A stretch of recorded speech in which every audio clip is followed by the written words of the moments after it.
আজকে আপনাদের জন্য নিয়ে আসলাম টক ঝাল মিষ্টি আচারের একটা রেসিপি। আমরা কম বেশি সবাই আচার খেতে খুব পছন্দ করি। এই আচারটা খেতে খুবই মজা আর বানাতেও তেমন একটা ঝামেলা নেই। আর সেই আচারটা যদি আমরা খুব সহজে ঘরে বসে বানিয়ে খেতে পারি তাহলে তার কথাই নেই।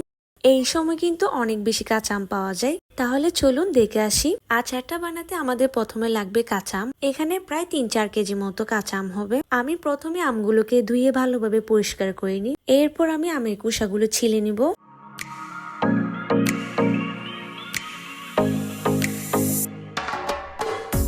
আমি এখানে আমের যে শক্ত আবরণটি আছে ওইটা সহ নিয়েছি, যাতে আমগুলো সিদ্ধ করার সময় পুরোপুরি গলে না যায়। তারপর প্রতিটা আম আমি এইভাবে কেটে নিয়েছি। আপনারা আপনাদের পছন্দ অনুযায়ী আমগুলো কেটে নিতে পারবেন। এখন আমি একটি বাটিতে সামান্য পরিমাণে চুন গুলিয়ে নিব। আমরা পান খাওয়ার সময় যে চুনটা খেয়ে থাকি ওই চুনটা আমি নিয়েছি। সাধারণত আমরা চুনের পানিতে আমগুলো দিয়ে থাকি আমের কষগুলো নিয়ে যাওয়ার জন্য। আমের কষ যদি থেকে যায় তাহলে আচারের কালারটা ভালো আসে না। আমি আমগুলোকে 1 ঘন্টার মতো চুন পানিতে রেখে দিব। 1 ঘন্টা পর আমি আমগুলোকে একটা শুকনা কাপড়ে নিয়ে নিব। আচারের পানিটা ভালোভাবে শুকিয়ে যাওয়ার জন্য আমি একটু রোদে দিয়ে দিব। আপনারা চেষ্টা করবেন আমগুলোকে একটু কড়া রোদে শুকাতে। আমের পানিটা রোদে শুকিয়ে নিতে পারলে আমের আচারটা অনেকদিন যাবত ভালো থাকে। তারপর আমি আচার বানানোর জন্য যা যা উপকরণ লাগে তা নিয়ে নিব। আমার লাগবে শুকনা মরিচ। মরিচগুলোকে আমি এভাবে ছোট ছোট করে কেটে নিয়েছি। তারপর লাগবে রসুন। আমি এখানে বেশ কয়েকটা বড় সাইজের রসুনের কোয়া দিয়ে দিব। আর সাথে লাগবে কিছু সরিষা।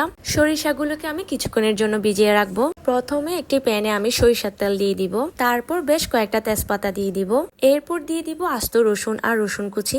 তারপর ভালোভাবে নেড়েচেড়ে কিছুক্ষণ সিদ্ধ করে নিব, যাতে রসুনের ফ্লেভারটা ভালোভাবে আসে। তারপর আমি দিয়ে দিব শুকনা মরিচ। এখানে আমি 2 টেবিল চামচ পাঁচফোড়ন নিয়ে নিয়েছি। এই আচারে পাঁচফোড়ন দেওয়ার কারণে স্বাদটা অনেক বেশি বেড়ে যায়। তারপর স্বাদ মতো লবণ দিয়ে দিব। আমি এখানে 1 চামচ আদা রসুন বাটা দিয়েছি। এখন আমি এখানে সরিষা বাটা অ্যাড করে দিব।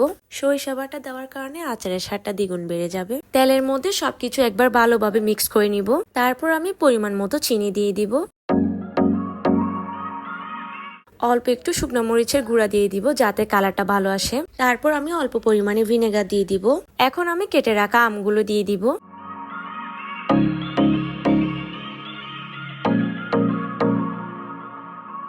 এরপর আমগুলো আমি মশলার সাথে ভালোভাবে মিক্স করে নিব।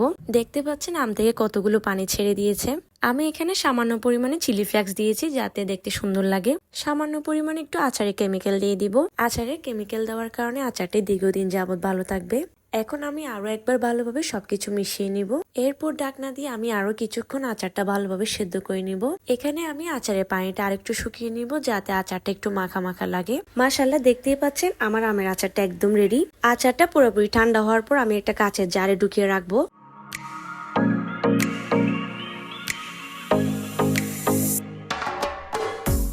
আশা করি আমার আমের আচার রেসিপিটা আপনাদের ভালো লেগেছে। তাহলে আজকে এই পর্যন্ত। ইনশাল্লাহ দেখা হবে অন্য আরেকটি রেসিপি নিয়ে। সবাই ভালো থাকবেন আর আমার জন্য দোয়া করবেন। আল্লাহ হাফেজ।